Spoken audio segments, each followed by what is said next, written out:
Bonjour à tous et bienvenue sur Actualité africaine, votre rendez-vous pour décrypter la politique africaine et internationale avec un regard clair et objectif. Aujourd'hui, on plonge au cœur d'une actualité qui fait des vagues, et si les grandes puissances apprenaient à jouer selon les mêmes règles. Imaginez un pays africain qui renverse la table diplomatique face aux États-Unis. C'est exactement ce qui se passe avec le Mali et sa mesure de réciprocité sur les visas. Restez avec moi, car cette histoire n'est pas seulement une querelle administrative, elle révèle les tensions sous-jacentes dans les relations Nord-Sud. À l'écran, réciprocité visa, le Mali défie les USA. Avec une carte du Mali et des États-Unis superposée, commençons par les faits, pour poser les bases solides. Tout part d'une décision américaine récente. Le 2 octobre 2025, le département d'État des États-Unis a annoncé l'extension d'un programme pilote de caution pour les visas, incluant le Mali parmi 7 pays africains ciblés. À partir du 23 octobre 2025, les ressortissants maliens éligibles pour un visa d'affaires ou de tourisme de type B1, B2 doivent verser une caution remboursable de 5 000 ou 10 000 dollars américains. Cette somme est déterminée par les officiers consulaires en fonction des circonstances individuelles du demandeur. L'idée, combattre les overstays, c'est-à-dire les personnes qui restent aux États-Unis au-delà de la durée autorisée de leur visa. Selon les données du département de la sécurité intérieure, plus de 300 000 titulaires de visa B1, B2 ont dépassé leur séjour en 2023, posant des préoccupations en matière de sécurité nationale.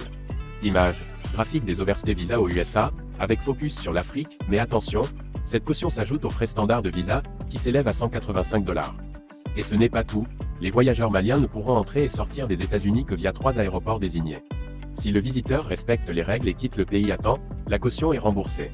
En cas d'overstay ou de demande d'asile, elle est perdue. Ce programme pilote, d'une durée d'1 an, cible aussi d'autres nations comme la Mauritanie, Sao Tomé et Principe, la Tanzanie, la Gambie, le Malawi et la Zambie, des pays considérés comme ayant des taux élevés d'overstay.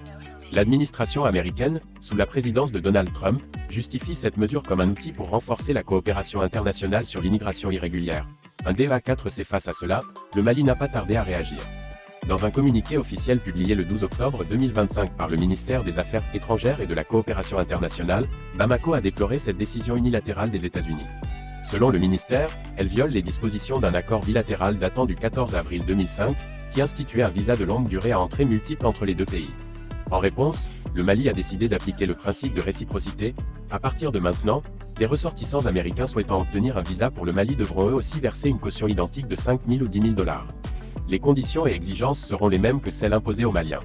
À l'écran, extrait du communiqué malien, avec surlignage sur réciprocité et accord de 2005, le ministère malien a tenu à rappeler son engagement historique dans la lutte contre l'immigration irrégulière, en collaboration avec les États-Unis, tout en respectant le droit et la dignité humaine. Malgré cette mesure ferme, Bamako réaffirme sa volonté de promouvoir des relations de coopération fructueuses avec Washington, dans un cadre de dialogue et de respect mutuel.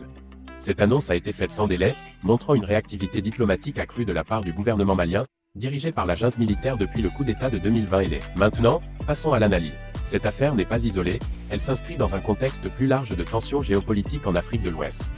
Depuis plusieurs années, les États-Unis utilisent les restrictions de visa comme levier diplomatique pour forcer les pays africains à coopérer sur les déportations.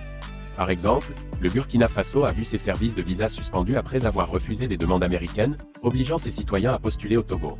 De son côté, le Soudan du Sud a accepté 8 déportés d'origine asiatique et latino-américaine après des menaces de révocation de visa. Eswatini a même reçu 5,1 millions de dollars en fonds américains pour accueillir jusqu'à 160 déportés. Le Ghana, le Rwanda et l'Ouganda ont également conclu des accords similaires, acceptant des migrants expulsés en échange d'aide ou de faveurs politiques. 069 AB pour le Mali, cette réciprocité marque un tournant. Historiquement, le pays a été un allié des États-Unis dans la lutte contre le terrorisme au Sahel, via des opérations comme Barkhane, bien que françaises, et des partenariats bilatéraux. Mais depuis le retrait des forces françaises en 2022 et l'orientation vers la Russie et le groupe Wagner, désormais Africa Corps, les relations avec l'Occident se sont refroidies. Cette mesure de visa pourrait être vue comme une punition américaine pour le manque de coopération sur les déportations, y compris de ressortissants de pays tiers. En appliquant la réciprocité, le Mali affirme sa souveraineté et refuse de se laisser dicter ses politiques migratoires. C'est un signal fort, l'Afrique n'accepte plus les asymétries dans les relations internationales. D'un point de vue économique, les implications sont doubles. Pour les États-Unis, ces cautions élevées pourraient dissuader les voyageurs légitimes et impacter le tourisme, surtout à l'approche de la Coupe du Monde de la FIFA 2026, co-organisée par les USA, le Canada et le Mexique.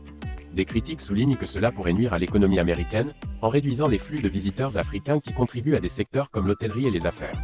Du côté malien, imposer des cautions aux Américains risque de limiter les investissements et les échanges, mais cela renforce l'image d'un gouvernement défendant les intérêts nationaux. Sur le plan migratoire, cela met en lumière les défis des pays en développement face aux politiques restrictives des nations riches, où les flux sud-nord sont scrutés tandis que les mouvements inverses sont facilités. Neutrement, on peut dire que cette escalade diplomatique illustre les limites du multilatéralisme. Les accords comme celui de 2005 visent à fluidifier les échanges, mais quand un partenaire impose des barrières unilatérales, la réciprocité devient un outil de rééquilibrage. Cela pourrait inspirer d'autres pays africains à adopter des postures similaires, renforçant l'Union africaine dans ses négociations collectives avec les puissances étrangères. Cependant, cela risque aussi d'isoler le Mali davantage, dans un contexte où l'aide internationale est cruciale pour lutter contre l'insécurité au Sahel et les crises humanitaires. En creusant un peu plus, on voit que les réactions sur les réseaux sociaux et dans les médias sont vives. Sur X, anciennement Twitter, des utilisateurs maliens et africains saluent cette décision comme une victoire pour la dignité continentale.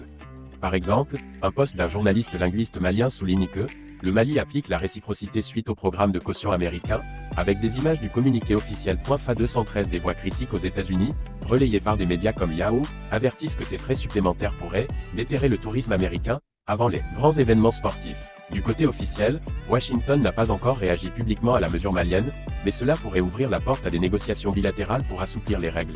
X.com globalement, cette affaire nous rappelle que la diplomatie n'est pas un jeu à sens unique. Les pays africains, souvent perçus comme récepteurs passifs de politiques étrangères, montrent qu'ils peuvent répondre avec assurance. Cela s'inscrit dans une vague plus large de réaffirmation souveraine en Afrique, comme vu au Niger ou au Burkina Faso avec leurs alliances réorientées. Pour conclure, cette mesure de réciprocité du Mali n'est pas seulement une réponse administrative, c'est un acte symbolique qui questionne les inégalités dans les relations internationales. Elle pourrait soit escalader les tensions, soit forcer un dialogue plus équilibré entre Bamako et Washington. Et vous, qu'en pensez-vous? Cette réciprocité renforcera-t-elle la souveraineté africaine face aux grandes puissances, ou risque-t-elle d'isoler davantage des pays comme le Mali? Partagez vos avis en commentaire, likez si vous avez aimé cette analyse, et abonnez-vous pour ne rien manquer des actualités qui comptent. À bientôt!